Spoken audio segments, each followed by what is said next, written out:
Hello everyone, আশা করি সকলে ভালো আছেন। আমি টিআরপি নিয়ে সিআইডি টিআরপি নিয়ে এখন পর্যন্ত কোনো ভিডিও বানাইনি, হয়তো শুরু থেকে বানিয়েছিলাম, কিন্তু সিআইডি টিআরপি যা আসছে তা একেবারে জঘন্যতম।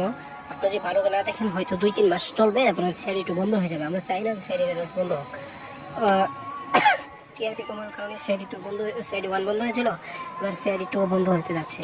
তো দেখেন কোন বানেগা করোড়পতি, এটা 0.2 আইসে, ক্যালিব্রেশন হচ্ছে চিফ 0.5 আইসে, Indian Idol 0.7, CID two 0.4, Radhika Dilse 0.2। একেবারে কমে যাচ্ছে, একেবারে কি বলবো, আর বলার কিচ্ছু নাই।